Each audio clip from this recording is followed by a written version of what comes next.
ओम शांति।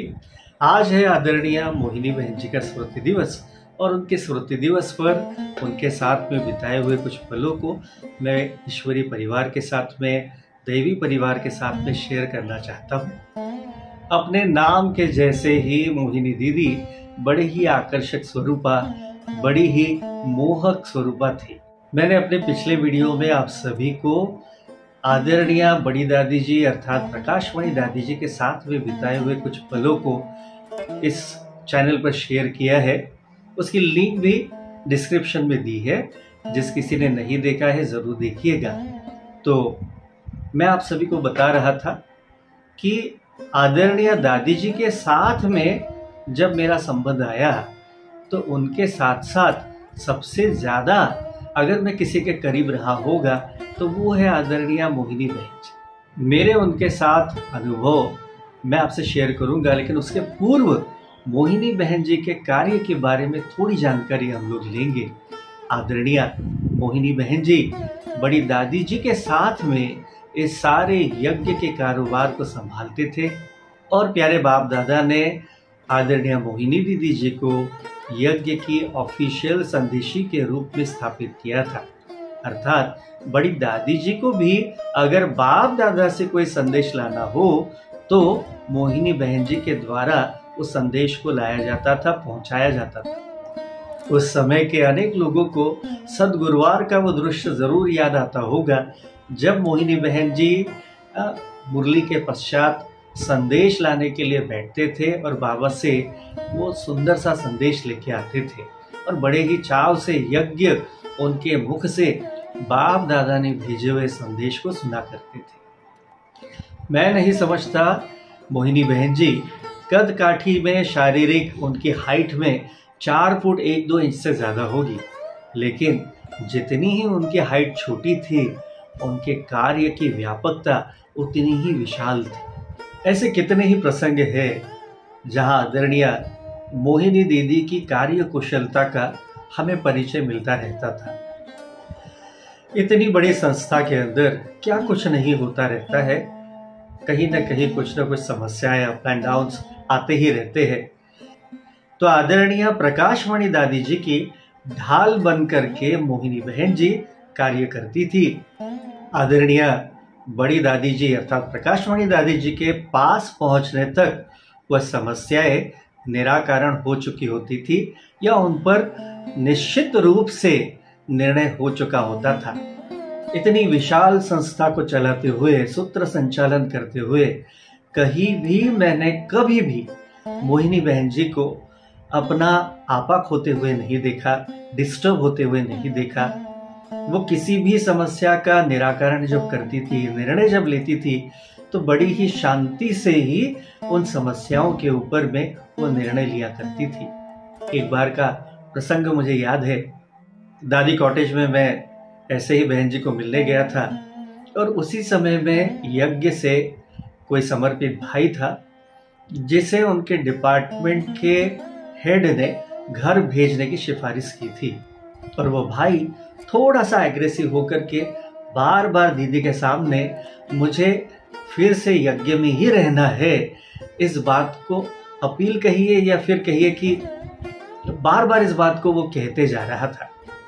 और आदरणीय मोहिनी बहन जी उस समय में सबके कमरों के लिए कारपेट सिलेक्ट कर रहे थे और मैं वहीं बैठा था। तो बड़ा ही मज़ेदार प्रसंग था और मैं देख रहा था कि अब बहन जी क्या करेंगी, क्योंकि थोड़ा सा वातावरण जो था वो टेंस हो गया था। तो मोहिनी बहन जी उतनी ही शांति से अपना काम करते रहे और उतनी ही शांति से लेकिन फर्म उन्होंने उस भाई को कहा कि भाई आपको हमने 1 बार, 2 बार, 3 बार, 4 बार चांस दे दिया है, अभी आपको घर जाना पड़ेगा। और ये कहते वक्त उनकी आवाज़ में कहीं भी वो थोड़ा सा आवाज़ बदल जाना, टोन बदल जाना नहीं, कहीं भी वो सब कुछ नहीं था। एकदम शांत थी, उतनी ही स्नेह स्वरूपा थी, लेकिन एक फर्मनेस था। एक फर्म तरीके से, एक मजबूत तरीके से उन्होंने उस भाई को कहा और उसके बाद वो भाई शांत हो गए। तो मेरे दादी प्रकाशमणि जी के साथ के अनुभव को मैंने पिछले वीडियो में आप सभी से शेयर किया था। तो मेरे जैसे एक साधारण व्यक्ति को, एक कुमार को सुनकर उसकी समस्याओं का निराकरण करना, ये आज के समय में तो यज्ञ में भी नहीं होता है। तो दादी जी ने हमारी केस को रतन मोहिनी दादी जी को सौंपा और रतन मोहिनी दादी जी ने इससे मोहिनी बहन जी को सौंपा। सौभाग्य है मेरा कि वहां से हम लोगों का ईश्वरीय पालना का जो संबंध है वो मोहिनी दीदी जी से आरंभ हुआ। जैसे कि मैंने पहले भी बताया था कि ईश्वरीय कार्य, ईश्वरीय सेवाओं से संबंधित वो समस्याएं थी, तो दोनों पार्टीज को लेकर के आदरणीय दीदी बैठा करते थे और ये सिलसिला चला 6 साल।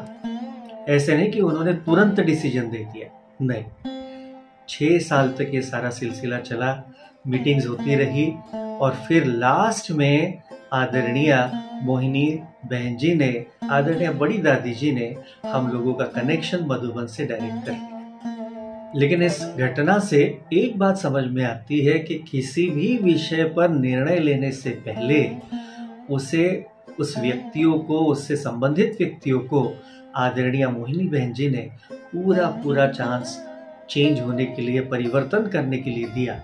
जब उन्होंने देखा कि ये परिवर्तन नहीं हो रहा है, तब जाकर के उन्होंने हमारा कनेक्शन डायरेक्ट माउंट आबू से कर लिया। हमने तो स्वप्न में भी नहीं सोचा था कि डायरेक्ट बड़ी दादी जी, डायरेक्ट प्रकाशमणि दादी जी, मोहिनी बहन जी, इनसे पालना लेने का मौका मिले। आज जब यज्ञ में इतना कुछ हो रहा है तो सबको देख करके बार बार मन बाबा के लिए कहता है कि बाबा बहुत बहुत आपका थैंक्स है कि आपने हमें आदि रत्नों के हाथों से पालना लेने का मौका दिया। और वो भी आदरणीय प्रकाशमणि दादी जी, मोहिनी बहन जी, आदरणीय मनोहर इंदिरा दादी जी जैसी महान तपस्वी आत्माएं आदरणीय मोहिनी बहन जी के पास में जब भी जाते थे तो बहन जी यज्ञ को कैसे चलाना है, सेंटर पर आने वाले भाई बहनों से कैसे व्यवहार करना है, उस कला को भी सिखाया करती थी। कहती थी अगर बाबा के घर में कोई आता है तो उसे कभी भी भोग के लिए या किसी भी चीज़ों के लिए, सेवा के लिए ज़बरदस्ती नहीं करनी। इतने का ही भोग लगाओ, ऐसा ही करो, ये कभी नहीं कहना है। अगर कोई बाबा का बच्चा आपको शक्कर भी लाके देता है तो उसको भी भावना से भोग में चढ़ाइए। कभी ऐसा नहीं हो कि यही स्पेशल चीज़ हमें चाहिए भोग के लिए। आप खुद के मुंह से, आपके वाणी से इस चीज़ को न कहें। और आजकल तो हम लोग कई सेंटर्स पे देखते हैं कि हर गुरुवार का हर एक व्यक्ति का फिक्स होता है, 5,000, 10,000 ये फिक्स देना होता है उसे। ये तो मुझे ये बात बिल्कुल समझ में नहीं आती, क्योंकि आदि रत्न बड़ी दादियों से जो पालना ली है उस पालना में उन्होंने ऐसा कुछ भी करने के लिए स्पष्ट मना कर दिया था। आदरणीय मोहिनी बहन जी यज्ञ के विशाल कारोबार को संभालते हुए ही ग्राम विकास प्रभाग की भी अध्यक्षा थी और मेरे ग्राम विकास प्रभाग के सेवाओं का आरंभ भी आदरणीय मोहिनी बहन जी के आशीर्वाद से और प्रेरणाओं से ही हुआ। उन्हीं की प्रेरणाओं से ग्राम विकास प्रभाग के लिए किसानों के समस्याओं से जुड़ी ऐसे नाटकों का मंचन हो पाया, जिसे आज पीछे मुड़ करके देखते तो बड़ा आश्चर्य लगता है कि प्यारे बाप दादा ने ये सब कुछ कैसे करवा ली।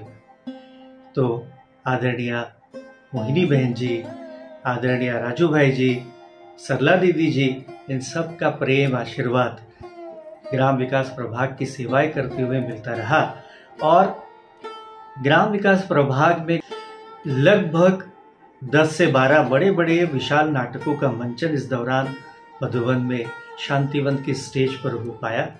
और जब ये शांतिवन में होता था, मधुबन से, पांडव भवन से, ज्ञान सरोवर से भी मोहिनी बहन जी को कहा जाता था कि वैभव भाई को ऊपर भी भेजिए और नाटक की टीम को ऊपर भेजिए, तो हमें ज्ञान सरोवर में पांडव भवन में भी उन नाटकों का मंचन करने का आनंद, सेवा सब मिलता था। इतने वर्षों में मैंने खुद तो कभी एक्टिंग नहीं की, और जब भी नाटकों का मंचन होता था तो मैं बैक स्टेज ही रहा करता था। बाबा हमें कहते हैं कि जिन्होंने भी जिस भी प्रकार से हमें सहयोग दिया है, पहले उनका सम्मान कीजिए। तो जिन्होंने धन से सहयोग दिया है, जिन्होंने अलग अलग तरीके से सहयोग दिया है, उन्हें आगे रखिए। तो ऐसा ही बाबा हमसे करवाते थे। लेकिन आदरणीय मोहिनी बहन जी स्पेशली खास याद करके मुझे पीछे से बैक स्टेज से बुलाते ही थे और बड़ा ही प्यार और सम्मान उनके तरफ से मिला करता था, टोली मिला करती थी।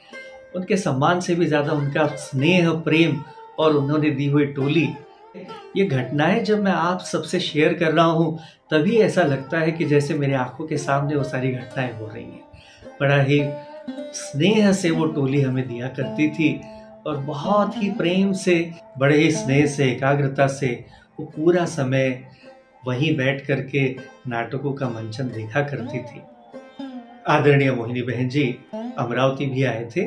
जब विदर्भ के दौरे पर आए तब वे अमरावती भी आए। उस बारे में स्पेशल वीडियो मैं अलग से बनाऊंगा। दीदी जी के आखिरी वक्त में, लास्ट समय में उन्हें शारीरिक व्याधियां तो थी, लेकिन उन व्याधियों में भी उनका चेहरा ऐसा ही, जैसा आप अभी फोटोज में देखते हैं, ऐसा ही सदा रहा करता था। मुझे एक घटना याद है कि मैं मोहिनी बहन जी को मिलने के लिए गया था और अंदर उनका इलाज चल रहा था। काफ़ी देर तक मैं बाहर ही दादी कॉटेज में बैठा रहा, लेकिन बहन जी ने मुझे कैमरा से देख लिया था। कुछ समय के बाद मुझे अंदर से बुलावा आया।